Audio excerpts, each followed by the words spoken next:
Às margens da BR-262, na zona rural do município de Ribas do Rio Pardo, entre Campo Grande e Três Lagoas, está localizada a Fazenda Mônica Cristina, pertencente ao grupo Marca 7 e uma referência para a pecuária de corte sul-mato-grossense. Ao todo, 5 fazendas integram uma tradição de 42 anos na atividade. Na maior parte do tempo, a porteira da propriedade permanece assim, fechada.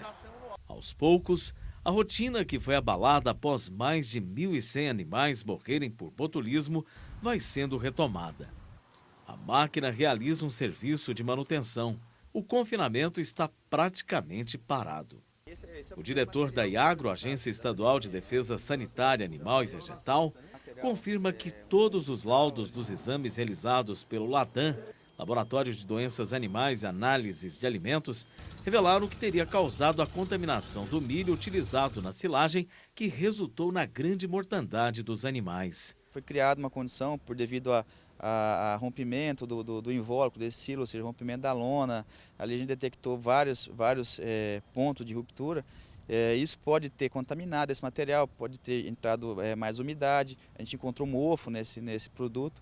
Ainda segundo o diretor da Iagro, o material onde o milho era guardado teria sido violado por animais silvestres. Tatu ou roedores que acabaram ali entrando na silagem e levaram uma contaminação. Depois de ter acesso aos laudos que confirmaram o botulismo, o pecuarista Pércio Ailton Tosi decidiu romper o silêncio.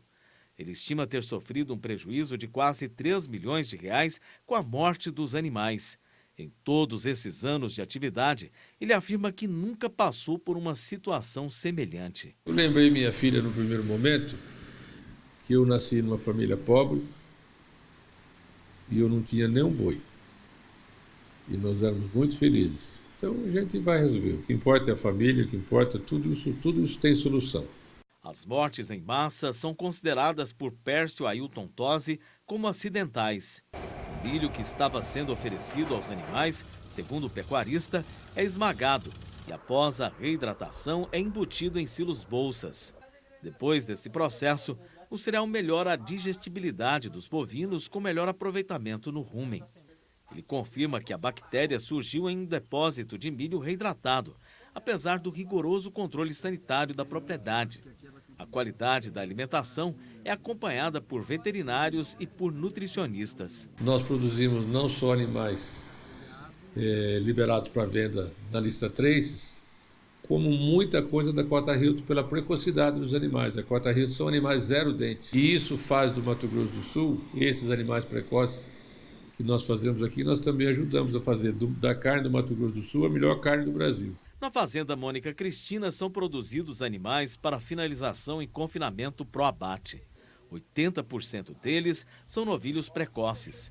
A produção de carne é exportada para os mercados americano e europeu.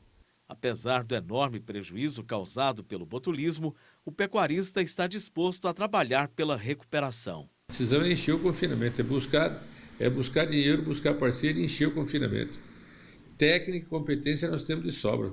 Mesmo após o enterro dos bovinos, será necessário realizar a manutenção adequada da área.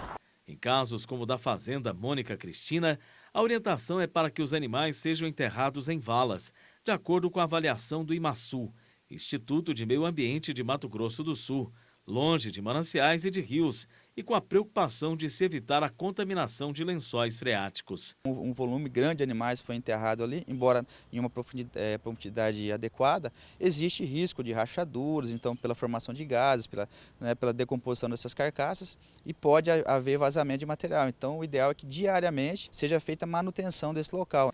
O médico veterinário da Embrapa Gado de Corte, em Campo Grande, Pedro Paulo Pires, é um dos maiores estudiosos do botulismo no país.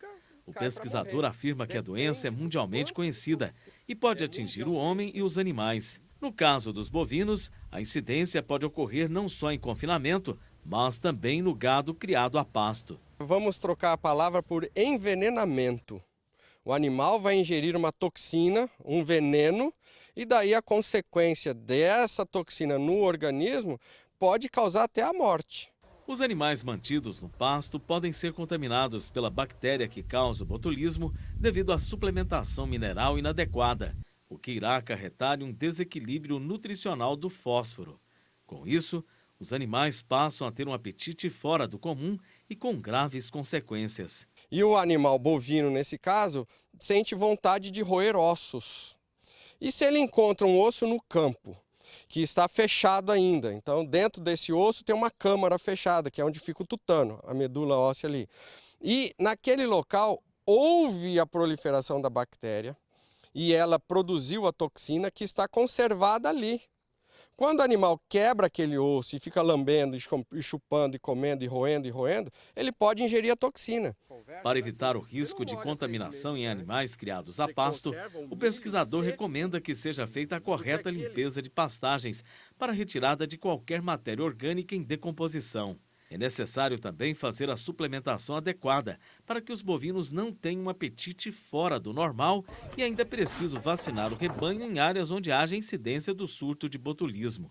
Ele explica ainda que a bactéria que contaminou a silagem está presente em toda parte. O Clostridium é telúrico, ele fica no solo. No mundo inteiro a gente encontra o Clostridium botulino, exageradamente, mas está em todo local.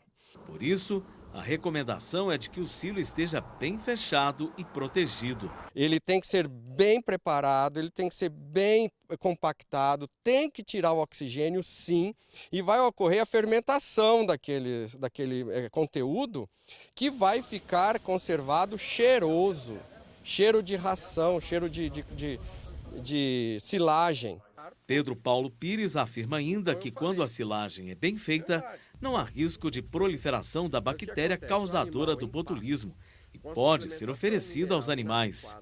Se foi bem conservado, com a falta de oxigênio, não haverá proliferação da bactéria naquele material que é orgânico. Dessa forma, haverá o consumo do oxigênio e a diminuição do pH do ambiente. Quando você guardou o milho e vai oferecer e você quer reidratar esse milho, deixar uma semana, 2 semanas, quanto queiram, mas daí na presença do oxigênio.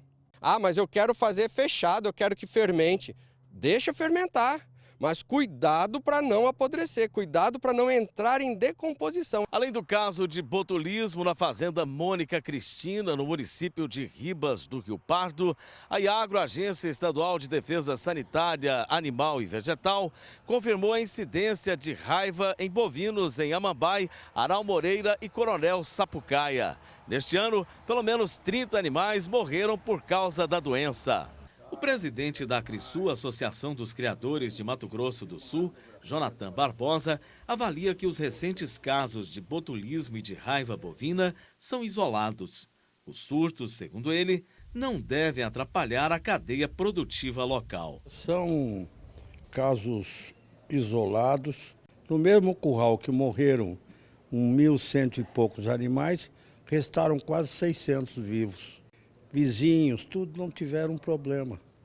Então isso aí é uma questão isolada. E não vai ser isso que vai atrapalhar o mercado da carne.